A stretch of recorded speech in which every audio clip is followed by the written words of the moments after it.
general. So welcome, Swati. Yes. Thank you, everyone. The last session. So first of all, namaste. I learned one trick at a conference that you teach people different ways of greeting. So that's really fantastic. I am so happy to be here and always an honor. And it's never about generosity. It's always when feminists call you, you feel like you belong to a community. So then you come. I'm not filling any place. I'm claiming mine here.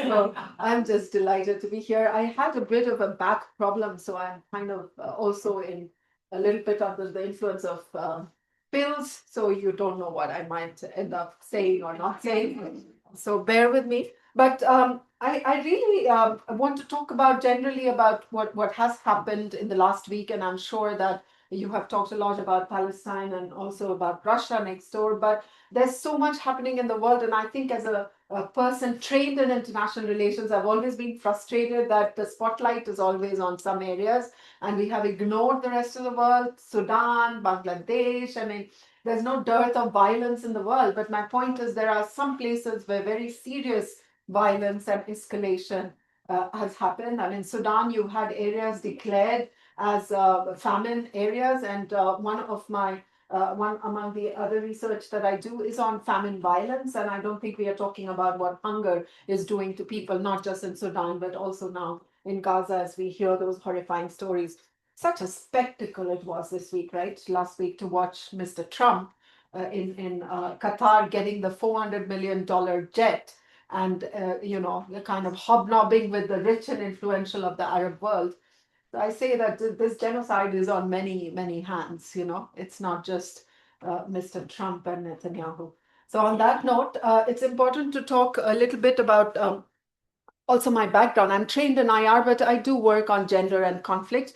And within conflict, I have always been interested in women's access to violence. I know it's a kind of a problematic area, but there was a time when we only talked about peace movements and peace processes, which anyways marginalized women. But then nobody talked about the war labor that women had performed in many of these wars, from Kashmir to Sri Lanka to the Naxal war in India to my area, South Asia, to looking at Nepal. The kinds of things that women did, which I call war labor, somehow needed to be recognized to bring women to the peace table. Because one of the arguments that men always made was that, oh, but we fought the war, we held the Kalashnikovs, and it's our time to talk peace. And so because of the kind of patriarchal structures, women were kind of, their stories were pushed away. And it was always argued that, oh, women had nothing to do with the war. In early years, when I started working on Kashmir, this used to be the narrative. If you went and asked them, I'm studying women in the conflict, so you would be corrected. You mean women and the conflict? Yes, the women are victims and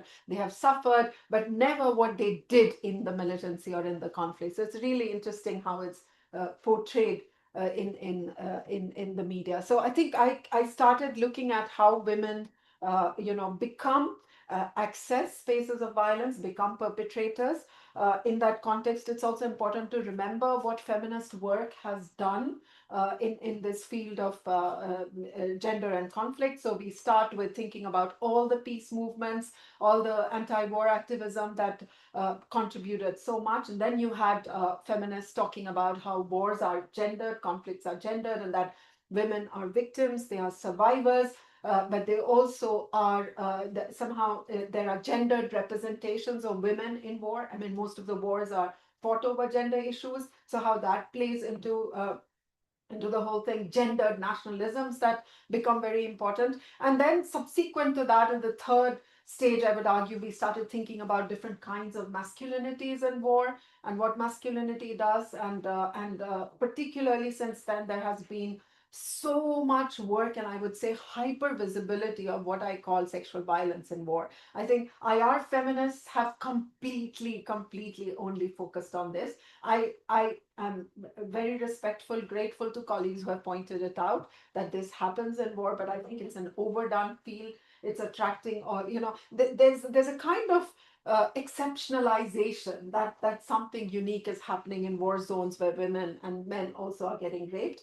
Whereas in my last research we were trying to do was to find out how, and Linda, since you're familiar with India, you'd be interested to know that in Kashmir, where it is a conflict zone, and looking at Delhi, we did data comparison, and we found that there were far greater cases of sexual violence in Delhi than reported in Kashmir. So I think that we have overdone this kind of hyper visibility of sexual violence in wars. Important topic, but I think it's important to acknowledge that it's there are other things that we need to talk about. And subsequent to that, of course, everyday stories of violence and war that women and feminists have documented. So that's kind of the broader picture. And we are also at this point of time in the very kind of neoliberal feminist agenda, which is called the Women, Peace and Security Agenda. I don't want to get into details, but that has also captured the imagination everywhere. A lot of funds coming in. Everyone wants to study violence out there in those societies, as if we are free of that violence, and there's nothing that we need to worry about. We need to worry about Afghanistan, and then of course we don't worry about, because we leave people alone there. So that whole WPS industry, and I have written quite critical works on that, so you can access. But that's the broad story within which I want to talk a little bit about what's happening in India and Pakistan. And you saw the flare up last week. The right word is, it was it a war? It was no, both the states did not declare officially that it was war. They were in a war, but they called it military engagement. And the word used in the media was escalation. So escalation and de-escalation that we kept hearing about. So these technical terms are important, because Mr. Trump said that Americans negotiated a ceasefire, which again has been denied by at least the Indian side says there is no ceasefire. So it's very important to pay attention to these to these stories, not to the Trumps, definitely. Okay. So what really happened was on 22nd April, very quickly, snapshot, 22nd April, there is an attack in Indian Kashmir. Kashmir is divided into Pakistan, India, and some of it is also held by China, which was gifted by Pakistan to China. Very complicated story, no need to get there. But in Indian Kashmir, which has kind of, I would argue, democratized to some extent in the last, there were elections which were well attended. So the government also made the mistake of pretending that things were getting back to normal, and they allowed tourists to go in. Again, long story, but what happened was there were 5 armed men, terrorists, who came from across the border, 3 of them from across the border, which is the Pakistani side. And there is intelligence intercept to prove that. And there was, they were in a vast meadow, which was a kind of a touristy area, and they got hold of the tourists. 27 men, young men, mostly young men, a certain age group, was shot dead. At close range, and in front of the women, and especially in front of the wives, because most of them were couples. And interestingly, they were asked to pull down their pants and to assess whether they were Muslims or not. And all the non-Muslims were gathered together and shot. Most of them were Hindus. There was one Christian and one, I believe, a Muslim from Kashmir. It's important to know this, because then you get a sense of what's really happening. So this happened on 22nd of April, outraged everyone, the women, and one of the women actually gave a testimony saying that, kill me. She told the terrorists, why don't you kill me as well? And he said, no, you need to just go and tell your prime minister, go and tell Modi that, we came here. So it's a very kind of gendered kind of story here of, people coming across, there's emasculation of Indian nationalism. And there's a lot going on. We can unpack that later. But this is what happened. And then comes the kind of public sentiment that we have to do something. This has been going on for years.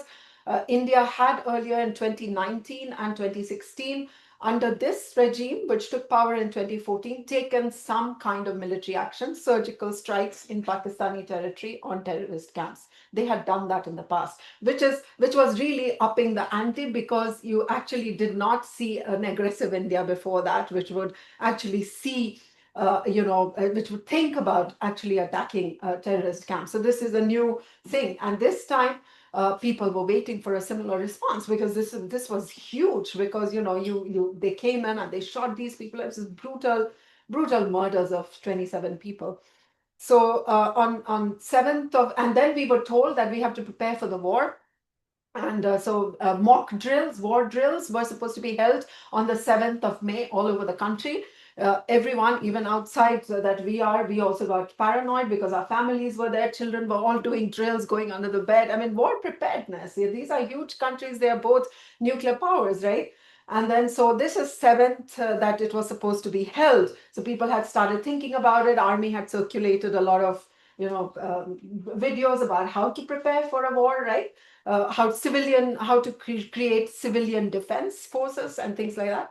Meanwhile, on the night of 6th, I wasn't sleeping. I just checked, and it was just interesting that, I mean, you just woke up to this reality that Indian security forces had gone into Pakistan. They had chosen 9 specific targets, 9 targets, which were the camps of these militant groups, these terrorist groups, Lashkar and Jaish, and there were a lot of these groups who had also conducted attacks in the past. So India chose these targets, and the Indian security forces launched a full frontal kind of missile attack without going into Pakistani territory. Missiles were launched, precision strikes, as they are called. You're very familiar with this language when it comes to Israel. So precision strikes, and apparently 9 camps were just destroyed. A number of terrorists were killed. And it was also interesting that there were images of Pakistani army coming and sort of participating in the funeral. So that's the whole idea that the Pakistani state is very much involved in this, setting up these terror camps. So this is part of the story. Now the Indians gave a statement that we have done what we wanted, which is to neutralize these camps. And now we are prepared. If Pakistan retaliates, then we are prepared for this war. That was the idea. Mind you, on 7th, people were supposed to have mock drills. So they really caught everyone by surprise that they did this operation in Pakistan, 120 kilometers inside Pakistani territory in the middle of the night to do this military operation, very much like Osama bin Laden, that whole episode you may remember, similar to that. They retreated, and then we were waiting that there has to be a retaliation. It won't be that they're going to, and it happened. Very next day, there were 26 coordinated strikes on civilian areas and cities from Pakistan. And then, of course, it was a full-blown aerial war. And then India attacked the air bases, then they attacked the military installations, and then it was free for all. Meanwhile, the border area, which is shared between these two countries, started shelling, and a number of, we don't even know the body counts, how many people died at the border between these two countries. So this is what happened. After 3 days, the drama happened. We were all watching, anxious about what would happen. And then Mr. Trump tweets. And I was actually on Twitter that time. And suddenly I see this Twitter from Trump saying, ceasefire. Thanks. We have just announced, I'm announcing the ceasefire. Both these countries have decided to listen to me, and it's such a great moment, and it's all peace. And thank you, India. Thank you, Pakistan. Now, if you are following this, you know there is no ways that India would have accepted it. Pakistan, we don't know yet because we don't have, proof of what really happened. The ideas, there are many kinds of speculations. They probably felt that they were not in that same military space. They probably approached the Americans to ask India to intervene. Whatever happened, it was between these two countries. Their Director General of Military Operations got in touch, but Trump took the credit and he keeps repeating it. So when he's repeating it, you know it's a lie. He goes everywhere saying that this is what I've done and I'm going to take them out for dinner. Great countries. I told them no trade. I'm sure you've heard there's no trade. No trade. If you want trade, then you behave yourselves. So the big daddy has come to scold these two aberrant kids. This is what has been portrayed, and this is what it looks like. The picture is not like this. I think both states have the military capacity and they exercised it to full. I want to bring back the story to gender, which is that not only was the attack from the terrorists a gendered attack because they left all the women alone, they shot the men, they conveyed to the women that go and tell your government. So there is a gendered messaging here that, you have been emasculated, go and tell your government, which cannot protect your marital status, right? Now that is interesting, the marital status, because all of the men shot had wives present there, so they were all married men, married women who were widowed. Now it's interesting because India launched that operation of neutralizing the terror groups was called Operation Sindoor. Now, sindoor is the red vermilion that Indian women wear here. I'm sure you've seen between the parting of their head, and it's usually married. The bindi is what everyone wears, colorful, red, whatever. But this sindoor is only worn by married women. It has a story of how it's become part of the culture. It's also worn by Adivasis, who are the indigenous people of India. Some Sikhs wear it, the Dalits wear it. It's very much symbolic, cultural, Hindu, whichever way you, and Christians, a large number of Christians also wear sindoor. So India very strategically called the military Operation Sindoor, which is to kind of avenge the deaths of the women who had been widowed. And so once this operation took place, there were a number of statements that women gave saying that they thanked the state for having, at least their husbands can be in peace. And, so that's the gendered story here. That wasn't the only story. India also had every time there's a military action taking place, every few hours you have briefings, which is a new, all these wars are now very performative, right? It's happening in the media space, the fog of war, but there's always somebody. I mean, we have no information what happened, but there is so much information. It's such a crazy time. So two military officers, one from the army and one from the Air Force, both were women. And they were brought in as the face of this particular operation, and they gave their verdict of what had they would talk about the operations. It's also interesting because one of the women was a Muslim woman, and one in the Air Force, in Indian Air Force, and then in the army, because she was a colonel ranked woman, the fourth generation from her family in the army, and there was a one woman from the Air Force. So it's really interesting how much performative gender can be. And to me, it's interesting also because I think it was a time of war. But what are women saying? I'm very attentive, for example, to what these women said to the state. What is it that they wanted? And in all the analysis as well, for me especially, I think this idea that, India, Pakistan, and America is involved, all of that's kind of takes away the agency of some. Even I know that this is gender performance, but there's also these two women. It's important to know what they think. It's important to know what the women who lost their families think, what general public thinks about the war. So feminists have always done that, paid attention to things which are not exactly the state narrative. So this is what is happening behind the scenes. India has declared, the Prime Minister announced that this is not a ceasefire that Trump keeps trumpeting about. This is what is called pause in the war. And so you have to pay attention to words. It's a cessation of military engagement and firing, very clearly announced by the minister, external affairs minister, that we will go full on one more terror attack and it's a war. Now, how serious is the nuclear threat?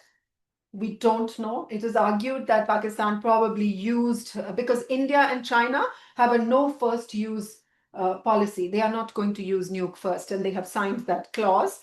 Pakistan has not. So the worry is that it can always use the nuclear threat to bail itself out, and that there is a serious threat. So if you use nukes, then it escalates into something different, which is what I think Trump keeps alluding to by saying that I saved millions of souls, give him the Nobel, please spare us. I say this is going to go on till he gets the Nobel Prize.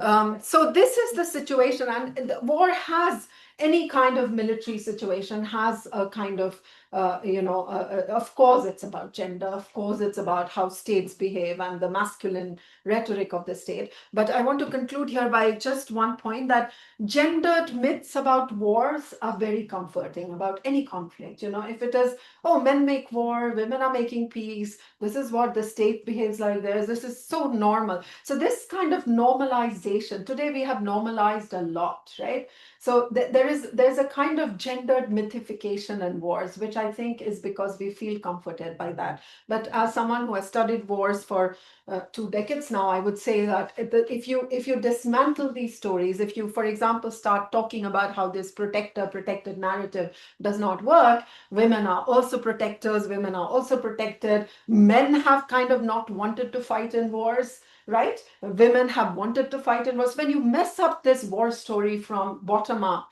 then war looks really grotesque. And then you start questioning the whole idea of why war then? Why a conflict? If it was meant to just protect women and men, and if it's all normal, if this is what it isn't. And that's the thing. If you did not have feminists, then you would not know that 300,000 women were raped in the liberation war of Bangladesh in 1971.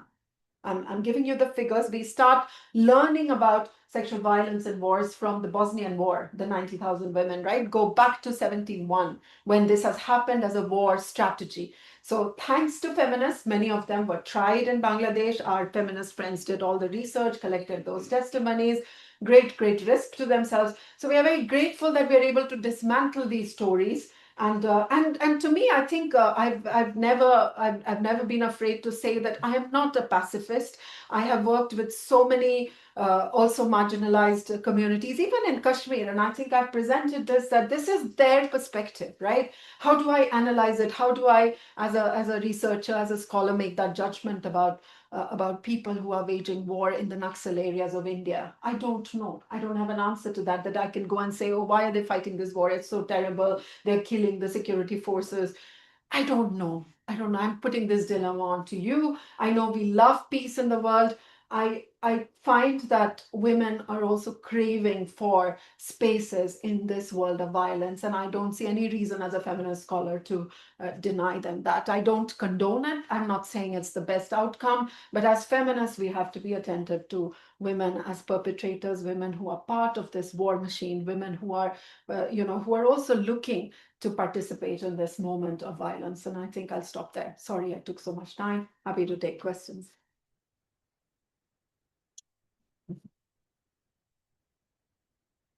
Questions? Yes. I would be interested having the opportunity to have you here, and thank you so much for shedding so much light. So there's three perspectives. One perspective is simply what else do we know about these five men? Is that apparently is there links to Pakistani government, or is that, what's your assumption? So what do you know? And the second one, what's Modi's interest in escalating now? Like what's the background politically, etc. And the third one is about the peace movement in India, because I guess you know more about India. Mm-hmm. So one, do we know? Yes, we have intelligence proof. The Kashmir Resistance Front, which actually claimed to have done this, later on denied, but they were traced to Pakistan. So there are intelligence inputs to suggest clearly that they had links. And this shouldn't come as a surprise because, attacks on Kashmir are part of the broader insurgency in Kashmir and over the Kashmir conflict. So it's not a surprise to anyone. Bombay, you had 2008, 165 people were gunned down in Bombay. Those attacks were also traced to Pakistan. Then 10 terrorists came from Pakistan, actually, and one of them was caught. 9 were killed, 1 was caught, and when he was caught by the Indian forces, Pakistan could not deny it. So there's a whole lot of dossiers that trace these interlinkages. So that's at the intelligence level, at the high level. But that's Pakistani government or simply now that's a very interesting question. I will put on my IR hat and tell you that Pakistan is a very complex country. The army is in control. Even right now, the Shehbaz Sharif government is not exactly a civilian government. Imran Khan, the previous prime minister, in jail with rumors of him having been tortured in jail right now. So it's a country in turmoil. The military has largely been in charge, and the military controls the terrorist groups as part of what they call bleed India by 1,000 cuts. That is their policy. And this is to do with Kashmir. This is to do with the legacy of the partition. So this is very much, in fact, in strategic studies circles, of which I'm not so much a part now, used to be, they say that states have armies, countries have armies, but in Pakistan, the army has a country. So it's unfortunate, but it's a very, very militarized, and Pakistani scholars have written extensively about it. It's been very hard for them to disengage with it. So the state and the terrorist groups, it's very hard, because even when these strikes happen and these camps were destroyed, the government has come out and said that, we are going to rebuild it. I mean, think about Abbottabad, where Osama bin Laden was being protected. That's right next to the army headquarters. And they have been going on, Pakistani scholars and strategic analysts are saying in the media that, oh, we didn't know. But then, that they're saying that, look, it was right next to the army headquarters. There's no way you would not know that the world's most high-profile terrorist was there. So there is this collusion, but I don't want to simply leave it there. I think it has a very complex history of what the Americans did there during, the Afghanistan invasion by Russia, and then they put in all the money. CIA put in money and told Pakistani people to go and fight the Afghan jihad. So they armed them. Why does Pakistan have F-16s? Thanks to America, because they were fighting America's war against the Taliban. So let's not forget that it's not just Pakistan as it is. You have to look at the history of American intervention there. So that quickly, and the other question, what is Modi's? So escalation, this is the third escalation. First, remember 165 people killed and 300 injured in the attacks including a Jewish family. It was a very rare thing in India to have, a Jewish Chabad house was attacked in Mumbai. Very unusual. I mean, India has a small number of Jews. I don't know if you know. Very unusual to find anti-Semitism or any of those things there. But that was a very unique kind of an experience for Indians to come to terms with it, right? Like there is, there was evidence. They caught one, and then he gave the testimony, and then there were papers that was sent to Pakistan, also to the Security Council. But Pakistan said, we don't have any terrorists, so we're not going to do anything. So this kind of, you have to know that this has stayed within the public. So irrespective, my reading of it is irrespective of Mr. Modi or Congress or any government being in power right now, I have a sneaky idea that even any other government would have done this. It's not just Mr. Modi. Now coming to Mr. Modi, he is a very populist, powerful, and extremely, masculinist leader who believes that he has, it's a patrimonial relationship to the subjects have to be taken care of. He is the big carer. He's the big kind of, the big he-man looking after his people. So he's always said, I'm the chowkidar, I'm the one at the border looking. So it's this idea, this care narrative. And actually, if you look at it, it's very feminist, the language, that I take care of the people, if you read his speeches and discourses. So there is a masculinist rhetoric for the last so many years. It's a populist regime. He knows he enjoys the power comes from the people. This is his third term in power. This is very rare in Indian politics for a prime minister to have the third term.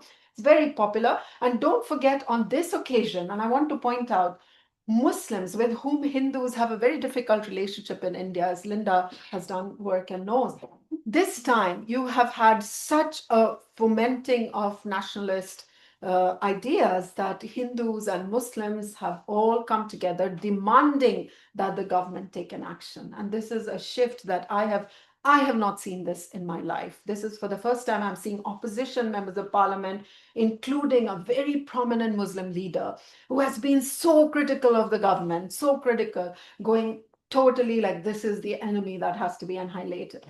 So, and now they have just formed a parliamentary committee with all the opposition leaders who will go to different parts of the world and tell them that, look, this is what Pakistan is doing, and you have to understand our perspective. So I think it's a rhetoric. It's this kind of nationalism, it's populism, it's Modi's power, everything. But again, I want to qualify. I don't think it is Modi alone. Any government in power would have done it. Modi started by border strikes in 2016 when the attack happened on a cargo of military people. He said, okay, you attack, now I will send my forces there. And they attacked camps along the border. Then again in 2019, they did that, but the international media had no evidence. And these days, it's so funny. We have such technologies and social media, but we still don't know anything, the fog of war. So there was no evidence that they had managed to do any damage. But this time, he was bolstered because there was evidence that they had destroyed these nine camps. So that's also something that gave the public the thing that, look, go for it, And the Indian media, oh my God, you don't want to watch the Indian media during this. They were saying that, oh, we've taken Karachi. It was almost like a cricket match. We've taken Karachi. The Navy has attacked Karachi, and now we're going for Islamabad. It was obscene, this kind of media war, and war from both sides. Both sides. I speak for Pakistan as well. They have been, and they are the ones who are giving oxygen to Trump by saying, "Oh, thank you, Trump. Thank you. So great. You are so wonderful." So it's so funny. Can you imagine a ceasefire being announced with two states denying the role of the mediator? I mean, I've never seen this situation in so many years of teaching conflict. So sorry, that was a long answer, but The peace movement. peace movement, if that's an important question. Yesterday also somebody asked, peace movements have a long history in South Asia across borders. We have all been part of many, many feminist movements which have talked about the relevance of border, the shared cultural values, and they have been there. Unfortunately, this is not a good time to talk about peace, because those that we looked up to, those that I looked up to, or we grew up thinking that okay, they are up. I mean, everyone is seeped in some kind of a identity narrative at this point of time. I feel extremely disappointed when I see my Bangladeshi colleagues or Pakistani colleagues or some Indian colleagues sharing what they do, and I think we are all affected by the fact that from our perspective, from Indian perspective, I would argue, and I cannot speak for Pakistan at this point of time, because I know that they are also thinking about what's happening. There's a lot in the social media. I think the idea that we can have a shared history and talk about the idea of talking about shared violence, violence that affects everyone, that is not actually coming to the fore, because Indian feminists have also strongly, liberals have come out and said, look, we are not going to be victims of terrorism. Hundreds and thousands of people are dying, and that we need our state to be assertive. So that is the Indian version. The Pakistani version is that you keep blaming us and you keep, killing us and sending your troops in, so we will also respond. You cannot bully us. So there's that narrative. So I think at this point of time, if you talk de-escalation and peace, it's not going to go well. I think the peace movements, I know there was 1,000 feminists had signed a document in the Wire published it, but I definitely have no hope in that. I believe that it's a very cynical last attempt for peace, and it's not, nobody's going to listen to them. What can change is if there is some idea of justice of some kind, because peace without justice doesn't exist, and both sides are saying the same thing. Like, you can't, Pakistan also has the same story, and India also. If you don't give us justice, there's no peace. In between, I forgot to mention one thing, that India has suspended the Indus Water Treaty, which is a treaty with Pakistan to share the river waters of that area with Pakistan. But India has unilaterally withdrawn and has said that it will not, it's held at abeyance. And if Pakistan does not behave and keep sending terrorists, then it's not going to adhere to the norms of the treaty. So that's another thing that is happening on the side. What this is going to do is going to be interesting to people on the ground and to agriculture. So perhaps we I have a quick Yes. question. I don't know if it's a question, but just recognizing women's actions in conflict. Wasn't it in the Balkan War that when they were collecting the weapons afterwards, they failed to search for weapons that women might hide away? Yes. And yes. then that ended up with a lot of weapons still in the streets, because they trusted women wouldn't touch a weapon or hide it. So this has been the story in the popular culture of India. Also, to some extent, Pakistan, women have always held arms. It's not rare to see images of even our goddesses, our armed goddesses, very powerful, very violent, So decapitating goddesses, were extremely powerful popular culture narratives and mythologies. I think that women have indeed participated in all the wars, but I think the larger modernity and patriarchy, I would argue in the past it was far more easier to accept women's roles in wars, but with modernity, with nation state, with patriarchy, with this weird kind of nationalism, the idea that, we can't talk about women doing this. And I faced this extensively, except for the LTT in Sri Lanka, which was fighting a guerrilla warfare in India, and the Naxals. In Kashmir, it is also a conservative Islamist movement. So they would say, no, our women don't do it. But women they will speak their mind, and And it's not just that they hold weapons. For me, women do multiple kinds of war labor. When they are cooking, cleaning, they are supporting, they are organizing funerals, they are looking after families, they are telling their sons to go and fight the jihad. I mean, all that is militant labor. And how about us just, we don't have to agree, but it is there. And why are we silencing them? Because then the men have always said that, oh, we fought, now we held the gun, so we will now champion peace. And those women are left out because they can't claim. Patriarchy doesn't give them the space to claim that they were holding guns, So that's the point that I'm making. On that note. Thank you very much, Swati. And now we come to the. Yes. Thank you so much. Nice, I get a good family. Talk about it. Thank you. And thank you, everybody, for coming and listening to this conference. We are finishing and we are closing here. There was to be some kind of rounding up. I think we have been doing this rounding during the whole day today and even yesterday, going from the beginning, what was Beijing, for the Huairu Forum, in which I was, 1995, to today. So what has happened, what have been the progresses, the advances, the gains, and what are the setbacks and the backlashes, and what can we do? And I think that has been clear regarding violence, regarding climate change, regarding today, what we were listening as well, in the conflicts, the economy, etc. So I think that you should take a look to all what has been given today and yesterday. We have been recording the whole conference, and we will have a very professional copy of this recording that will be available in our homepage, and I hope also to in White+'s homepage. So I invite you to look at this, and we are also, as we usually do with all conference, write a report, which will also be published in our homepage. So thank you very much for coming, and keep in touch. All of you are welcome to GADIP, to be members in GADIP.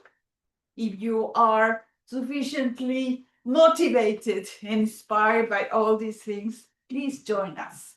We are a small group that have very big ambitions and very good projects.